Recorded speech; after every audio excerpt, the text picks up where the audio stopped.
yang sudah mencapai 50 kopi per mililiter darah, itu virusnya sudah tidak terdeteksi lagi. ARV tidak membunuh virusnya, tapi menghambat replikasinya. Kalau kita misalnya punya perilaku berisiko, ya perilaku berisiko itu sebaiknya memang lebih cepat dites. Kadang-kala kita ketemunya justru pada anak-anak, jadi kita dapat paket komplit. Iya. Ibu, bapak, anak. Anak-anak dengan HIV positif itu jadi meninggalnya lebih awal. Mereka boleh menikah, boleh punya anak juga, gitu kan?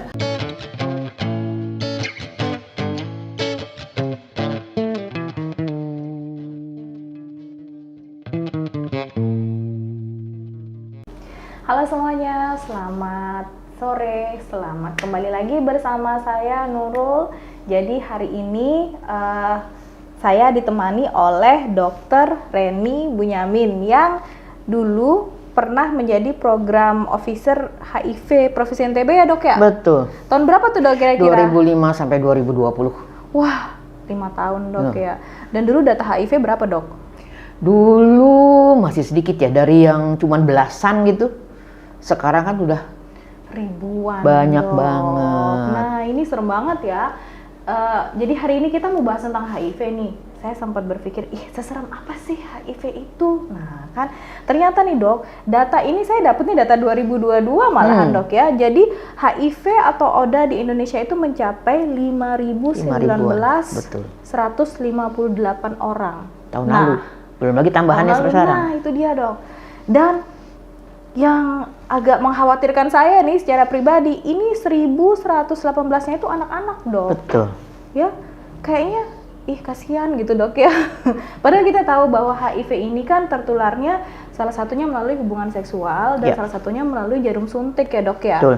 Nah anak-anak ini kan belum itu tiba-tiba sudah kena. Nah ternyata usut punya usut bahwa ini diturunkan dari orang tua yang mengidap HIV.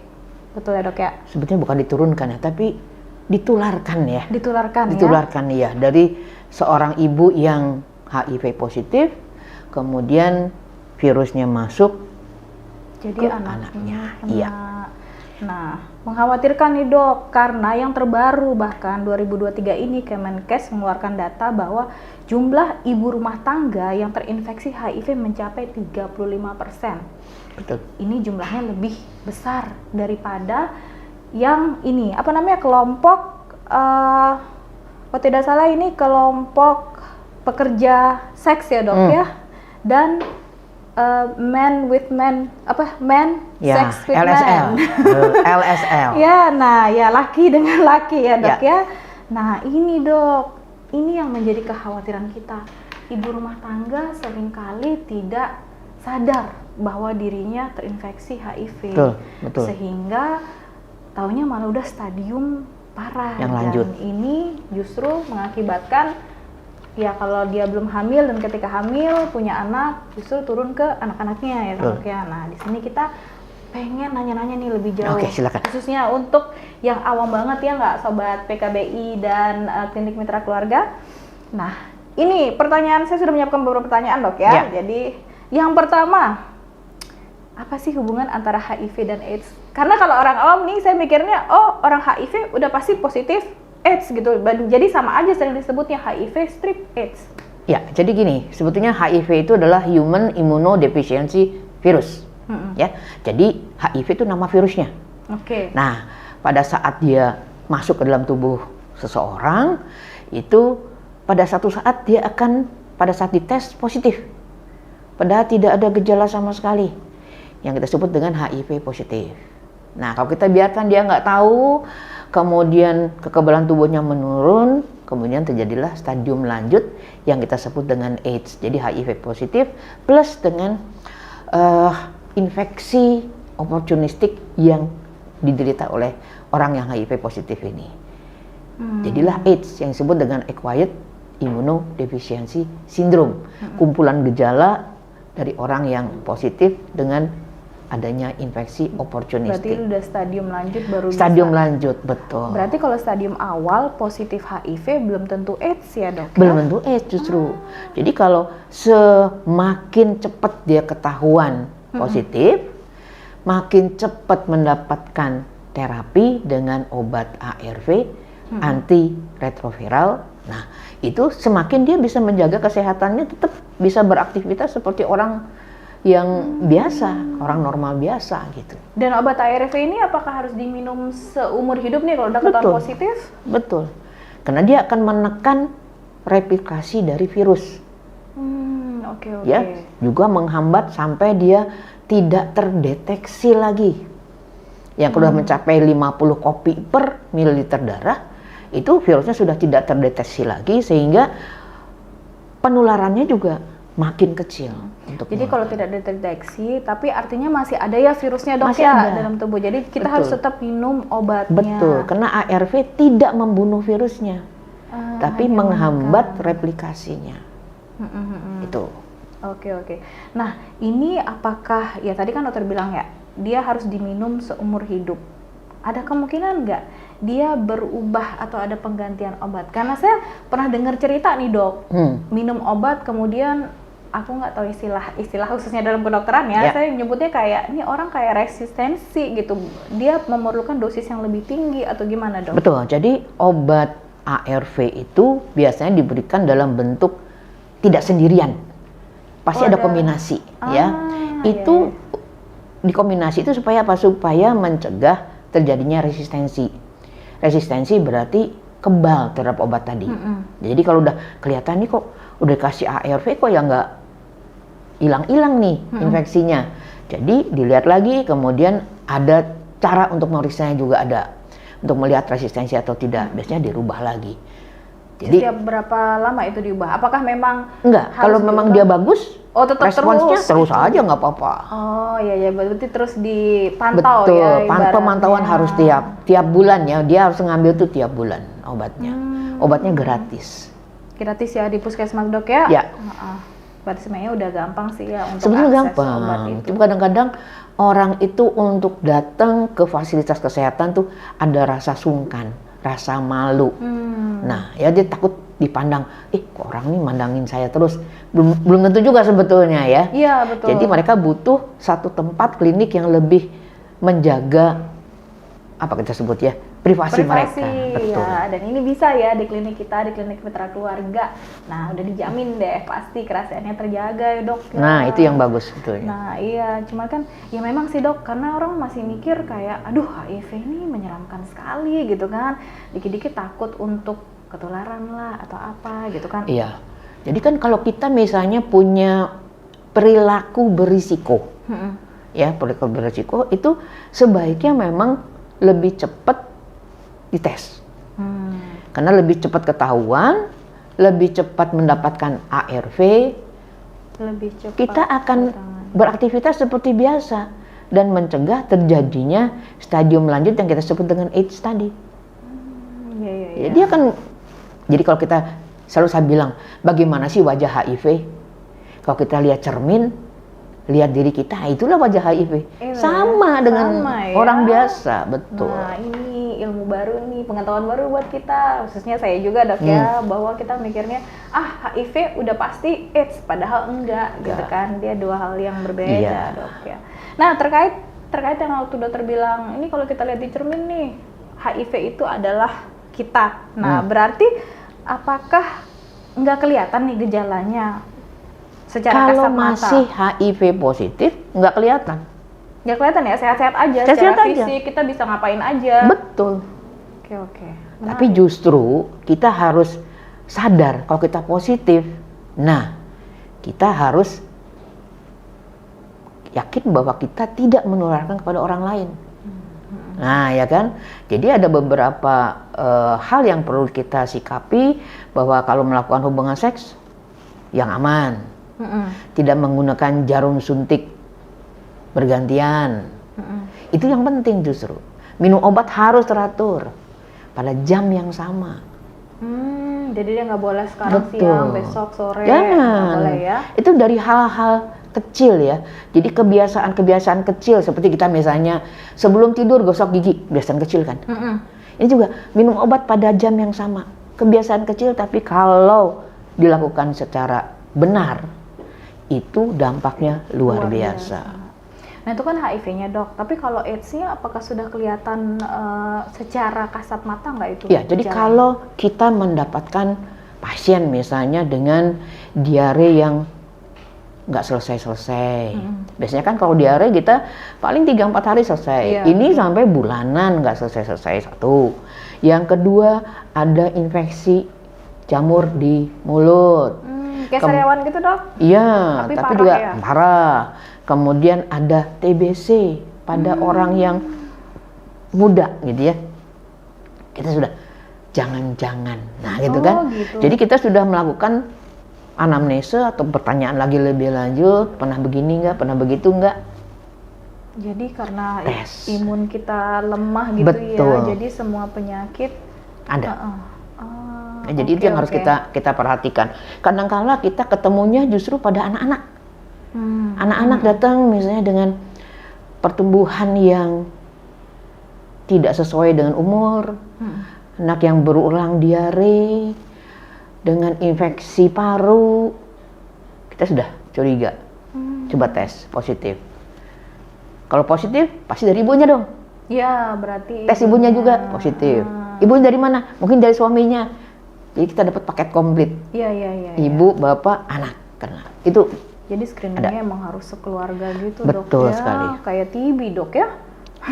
Ya, TB juga kita cari kontak. Ini juga. Iya, cari jadi kontak. perlu sekali kalau kita misalnya mendapatkan orang dengan positif. Ya, kita harus cari kontaknya. Dan anak-anak ini apa dia minum obat ARV juga? Obatnya sama? Ada obat untuk anak-anak ya. ARV untuk anak-anak ada. Oh, itu sudah ada ya dok? Iya. Ada. Oke. Hal yang paling mengerikan mungkin tentang HIV ini karena stigma pandangan kita bahwa dia mudah tertular gitu. Tempo hari saya sempat nonton sedikit video atau iklan gitu kan ya di medsos gitu kan, bahwa ada anak-anak, sekumpulan anak-anak yang positif HIV dikucilkan gitu kan, sampai diusir dari kampung, bahkan tinggal di yang tempat tidak layak lah seperti itu. Nah ini kan karena masyarakat masih takut dok ya, kayak takut, saya yakin mereka tuh berpikir bahwa HIV semudah itu menular. Padahal kan tidak. Jadi dok. HIV itu tidak sedemikian mudah menular. Kita bersalaman, kita menggunakan kamar mandi bersama, berenang bersama di satu kolam, enggak seperti itu. Jadi kita tahu bahwa HIV ini ada di semua cairan tubuh kita. Ya, di air mata ada, di keringat ada, di ludah ada. Tapi yang paling banyak adalah di darah, cairan vagina, cairan sperma, bukan sperma ya, cairan sperma, air susu ibu, itu aja. Jadi kalau ada pertukaran cairan yang ini, baru terjadi kemungkinan tertular. Tapi itu harus ada luka dulu ya? Iya, hubungan seks misalnya, kalau hubungan seks biasanya ada ya, pasti luka ada kecil. Luka, ya. Yang kedua transfusi darah, karena bisa kan pasti penggunaan obat narkoba suntik, kemudian seks yang tidak aman, yang tidak terproteksi, itu bisa. Jadi kondom itu juga membantu sebenarnya, membantu dok, ya. Jadi kondom itu mencegah tidak 100%. Sekitar 50-75% mencegahnya, tapi daripada tidak, pakailah kondom. Iya. Betul. Oke, balik lagi ke saya prihatin sekali dengan kasus anak-anak sebenarnya, dok ya. Nah, ini tadi kan dokter sudah bilang bahwa anak-anak ini kan dia membawa virus jadinya, dok ya. Membawa virus dari orang tuanya. Nah, gejala apa nih yang dialami oleh anak-anak selain misalnya tadi dokter bilang ya bahwa pertumbuhannya tidak maksimal pada anak normal pada umumnya gitu kan, dok ya. Nah, apalagi nih kelihatan yang lainnya? Ya, biasanya itu aja ya. Jadi dia sering sakit lah. Intinya sering sakit. Mudah sakit gitu, dok ya? Iya, mudah sakit. Jadi kalau sudah diberikan ARV dengan benar, dengan dosis yang tepat, dia akan tumbuh seperti anak-anak biasa. Jadi intinya adalah bagaimana kita mendeteksi secara dini, lebih awal adanya HIV positif baik pada anak maupun pada orang dewasa. Nah, dengan diketahuinya secara awal, pemberian ARV-nya juga lebih bagus, kemudian dia akan survive gitu ya. Jadi bisa beraktivitas seperti layaknya anak-anak dan orang-orang dewasa. Oke, jadi kalau misalnya anak-anak ini tetap bisa nerima vaksin imunisasi kan dok ya? Iya, jadi kalau misalnya dia sudah terkontrol banget, itu bisa mendapatkan. Jadi tetap harus kontrolnya tetap harus tetap ya. Iya. Wow. Nah, seberapa bahayakah HIV pada anak-anak jika dibandingkan dengan orang dewasa dok? Anak-anak jelas lebih rentan ya, lebih rentan. Sehingga banyak anak-anak dengan HIV positif yang sudah mendapatkan ARV, yang sudah mendapatkan pengontrolan yang rutin, mudah sakit juga. Ya, jadi saya beberapa kali melihat anak-anak dengan HIV positif itu jadi meninggalnya lebih awal. Oh, gitu. Iya benar. Saya dapatkan yang sudah SMP meninggal, kadang masih SD meninggal. Dan itu karena tidak diketahui ya dok ya bahwa dia HIV? Ketahuan, ketahuan. Sudah kontrolnya sudah bagus. Tapi ya itu tadi bahwa kekebalan tubuhnya pasti tidak sebagus mereka yang HIV negatif. Wow, serem sekali ya teman-teman ya. Jadi pembelajaran juga nih buat orang tua gitu kan dok ya, bahwa harus ya kita screening lah gitu ibaratnya. Betul, mereka yang sudah melakukan kegiatan beresiko screening tes sudah ya, lebih awal lebih bagus. Bagi mereka yang HIV positif boleh nikah nggak? Nah itu boleh nggak? Itu pertanyaan saya selanjutnya itu dok, apa boleh nih yang perlu dipersiapkan nih seorang kira boleh nggak nikah? Ya kan menikah hak semua orang. Iya dong. Boleh, mereka boleh menikah, boleh punya anak juga gitu kan. Nah tapi sebelum menikah yakinkan bahwa mereka betul-betul sudah mempunyai jumlah virus yang minim, yang kita sebut dengan viral load. Viral load itu kita lihat kalau dia sudah minim berarti dia menularkan kepada pasangannya itu resikonya kecil. Ya, dia dalam keadaan fit. Sehingga pada saat nanti mereka ingin punya anak, juga bisa mencari gimana masa subur si istri, kemudian dilakukan hubungan seksual tanpa pengaman boleh. Nah disitulah terjadi pembuahan dan hamil. Oh, dan itu nggak apa-apa tanpa pengaman ya? Nggak apa-apa. Karena tadi saya bilang tadi, viral load-nya yang kecil, tidak terdeteksi virusnya, maka resiko menularkannya lebih rendah, jauh lebih rendah. Dan banyak juga pasangan yang satu positif, satu negatif, tidak tertular. Mereka punya anak juga. Iya, dan saya pernah ngedapetin dok ya, kasus gitu. Bapaknya positif, ibunya positif, anaknya negatif. Iya bisa. Saya berpikir, loh bukannya udah pasti positif nih? Enggak. Ya, jadi kalau dua-duanya ini, ya dua-duanya dalam keadaan yang bagus, viral load-nya kecil, jadi pada saat hamil kemudian melahirkan nggak masalah. Bagi mereka yang tidak diketahui viral load-nya, kemudian tidak diketahui juga dia minum ARV-nya rutin apa enggak, biasanya lakukan sesar. Tapi pada saat orang itu ketahuan, oh dia minum obatnya rutin, viral load-nya bagus, melahirkan normal nggak masalah. Nggak masalah ya, dan anaknya belum tentu juga positif. Iya, pemberian ASI 6 bulan pertama kasih ASI saja, betul ASI penuh. Tidak boleh yang lain ya. Iya, ASI penuh. Tapi setelah 6 bulan langsung kasih MPASI. Itu. Tapi apalagi nih dok yang perlu dipersiapkan pengidap HIV ini sebelum hamil gitu ya. Selain semua itu kita sudah minum obat, kita sudah pastikan virusnya kecil gitu kan dok ya, apakah misalnya gaya hidup atau apakah harus makanan sehat dijaga banget seperti semua orang hamil begitu harus. Begitu ya perencanaan nih dok. Iya. Karena kan mengingat dia lebih rentan ya dok. Kita tuh ya untuk kita menjadi sehat 3 hal yang penting sudah. Makan minum, tidur, olahraga. Itu aja diulang-ulang. Kalau ini sudah bagus 3 ini sehat. Ditambah dengan obat kalau HIV. Dan selama hamil itu boleh ya konsumsi ARV ini aman? Boleh, justru itu boleh. Justru harus. Supaya viral load-nya si ibu itu, kalau ibunya positif, supaya rendah dia. banyak banget ya sebenarnya yang bisa kita pelajari ya dari sini ya, bahwa yang pertama kesempatan untuk memiliki anak yang negatif HIV dok ya, mungkin bisa dibilang cukup besar ya dok ya, kalau Cukup besar, banyak kita kasus. minum ARV secara rutin betul. ya, dan kita menjaga pola hidup kita gitu. Betul, walaupun banyak kita teman-teman positif. yang HIV positif, ibunya, anak-anaknya negatif, Ya, dan tubuh bagus. Itu kita lihat, kalau kita lihat dan tahu riwayatnya gitu, bangga sama mereka. ya, berarti HIV itu bisa terhenti di orang tuanya dok bisa. ya. Karena yang namanya penyakit menular itu bisa dicegah kan? Iya betul. Bisa dicegah. Karena kemarin sempat ngobrol juga dengan Pak Dokter waktu itu sebelumnya, bahwa saya masih berasumsi bahwa HIV ini tidak ada obatnya gitu kan, mengerikan. Ternyata ada. Untuk menekan virusnya.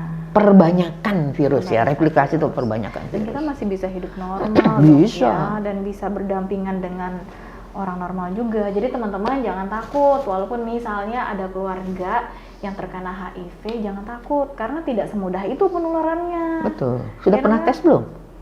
Nah, HIV. sebentar lagi. Karena saya tidak beresiko. Tapi kan kita tidak tahu kita ketularan dari mana.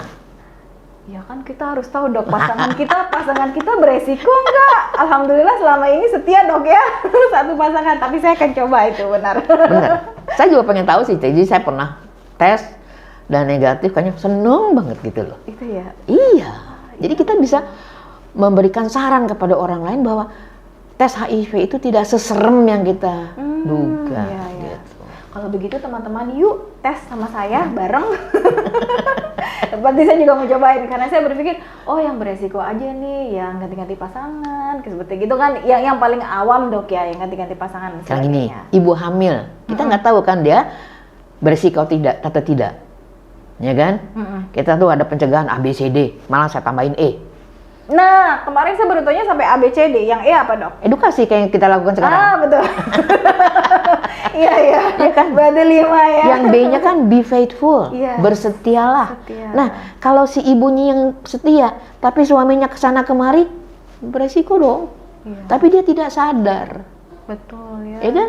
Nah, Tapi suami saya enggak dok. makanya kenapa sekarang ibu hamil juga harus tes HIV. Oh itu wajib dok? Iya. Di puskesmas itu wajib? Biasanya ditawarkan. Tapi kalau ditawarkan orang pasti enggak saya nggak mau. Karena takut. Takut. Makanya udahlah nggak usah pakai tawaran. Tes aja. Lebih Iya, iya. aman. Toh buat kepentingan mereka juga. Kalau saya gitu loh ya. Betul. Dan ini di puskesmas gratis loh sebenarnya. Gratis. Demi Betul. anak kita ya. Itu dia. PR besar nih dok. PR Kita besar, semua. betul. Jadi kalau ada Ya. temen yang hamil tanya, udah tes HIV belum sih? Nah, gitu Ya, dong tanya. kita Sifilis jelas ya. Mm-mm. Sifilis sudah pasti dites. HIV harus. Sereman mana nih dok HIV dan sifilis? Kenapa? Sereman mana nih dok HIV dan sifilis? Sama-sama seremnya ya. Sama-sama ya. Sama seremnya. Karena sifilis pun dia membuat luka. Itu mempermudah masuknya virus. Iya. Luka gitu, sama. Oke. Nah terakhir nih dok ya. Ya. Apa nih sebagai dokter yang sudah lama berkecimpung di dunia per HIV-an nih, apa yang bisa dilakukan seseorang untuk terhindar dari virus HIV dok? Yang pasti ABCD tadi. Ya kan? Edukasi. Ya, jadi ABCD, jadi A-nya adalah abstinen. Jadi tidak melakukan hubungan seks pada saat kita belum waktunya. Yang B, be faithful, setia pada pasangan yang juga setia sama kita. Ya. Ya kan? Yang C, kalau nggak bisa setia, pakai kondom. Aku ingat banget yang C. Dan yang keempat, no drugs. Jangan menggunakan obat-obatan, terutama yang pakai suntikan, gitu kan? Dan E-nya adalah edukasi. Siapa saja boleh melakukan edukasi. Betul. Ya? Jadi bukan cuma kita doang, siapapun yang dengar sekarang nih, sampaikan ilmu ini kepada mereka, pada tetangga, pada keluarga. Betul. Jadi teman-teman yang menonton ini juga bisa ngasih tahu nih ke semua. Mungkin kita sudah mulai bukan menormalisasi sebenarnya dok ya, tapi Bukan. membuat orang-orang aware bahwa HIV ini bukan sesuatu yang harus dijauhi gitu, apalagi yang Betul. mengidap HIV. Jadi kita harus gandeng, ayo pengobatan gitu Betul. kan. Justru kalau ada keluarga yang terkena HIV, kita harus pastikan obatnya diminum, kita mendampingi gitu dok Betul, ya. itu support ya Bang. Iya, Sangat kita sangat harus sangat support, penting. jadi jangan dijauhi gitu dok Betul. ya. Nah, dan mungkin poin penting yang bisa kita pelajari bahwa HIV itu penularannya tidak semudah yang kita bayangkan. Jadi kalaupun misalnya kadang-kadang kan teman-teman suka takut ya, aduh ketetes darah gitu misalnya dok ya kan, kadang-kadang kita suka lebay kan dok. Padahal kalau kita nggak ada luka kan nggak masalah ya dok Nggak ya, masalah. aman Nggak aja. masalah, benar. Ya. Apalagi kita bergandengan, misalnya seperti itu ya dok ya, berteman. Tidur atau satu apa. kamar dengan orang yang HIV? Nggak masalah kan dok? Nah, nggak masalah. Makanya, jadi nggak seserem itu ternyata gitu loh. Ternyata pemberitaannya aja selama ini ya kan. Nah ini satu hal yang kita semua harus sadari dan sama-sama kita belajar dan kita edukasi semua bahwa HIV itu ada obatnya Betul. ya. Dan orang yang mengidap HIV positif itu bisa melahirkan anak yang HIV negatif. Betul. Ya dok ya? Betul. Dan jadi rantainya bisa diputus, ya enggak? Nah, tapi tetap kunci utamanya, kata Bu Dokter, screening. Ya, Ya kan? tes kita. Screening.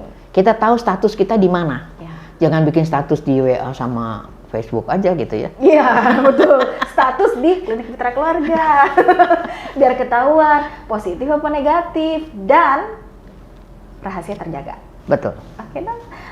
Terima kasih banget dok Sama-sama. atas ilmunya hari ini. Mudah-mudahan di lain kesempatan kita masih bisa ngobrol-ngobrol santai kayak gini Insya dok Allah, ya. insya Allah. Sehat selalu dan terima kasih banyak untuk teman-teman semua. Saya akan kembali lagi dengan bahasan-bahasan lainnya. Jangan bosan ya dan sampai jumpa lagi.